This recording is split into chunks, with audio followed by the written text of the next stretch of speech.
Hey everyone, welcome to week 11 of the course. This week, we're going to be focusing on your working thesis statement, which is essentially the foundation and backbone of your argument essay that you're working on now.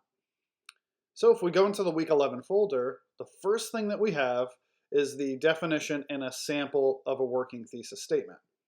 For this paper, your thesis statement should be the stance that you're taking on your issue, plus 2 reasons why, and then addressing one point on the counterargument that you'll break down in the last section of the essay. I've included a link underneath at the Purdue University Online Writing Lab of how to write strong thesis statements, and they give some examples there. I've also given some practice sources that you can find thesis statements in the sources that you're probably evaluating for your essay. Thesis statement practice 1 has to do with a novel called Kafka on the Shore.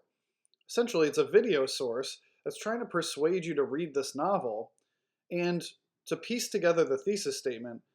it's what's called an implied thesis, meaning they don't exactly tell you their thesis statement, but you have to piece it together based on the significant details.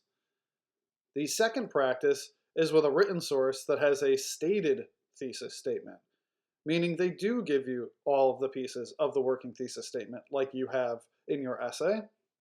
So you can practice with both of those sources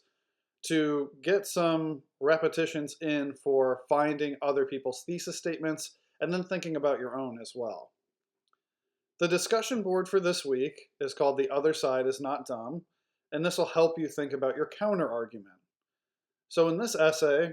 you're going to answer some questions about some of the concepts there, but it also helps us determine the difference between argument and opinion, as well as how do we treat the counter argument with enough respect to where we're breaking it down, but not using those logical fallacies or simplifying it too much, that we're treating the other side not as something monolithic or something as simplified, but rather we're treating the argument's other side with enough respect so that we can break it down logically with evidence and using the rhetorical appeals. And that makes our argument in turn stronger. Because if you think about it, if you don't address the counter argument and you just tell everybody why your side is the best,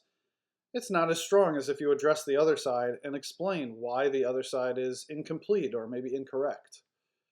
As always, reach out through email if you have any questions about any of these resources, if you have any questions about the essay in general, and if you want to make a virtual office hours appointment to talk about your topic or anything else in advance.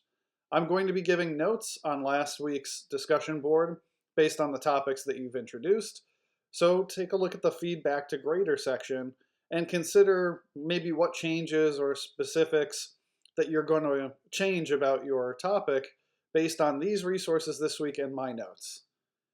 Again, reach out if you have any questions, and I look forward to hearing from all of you.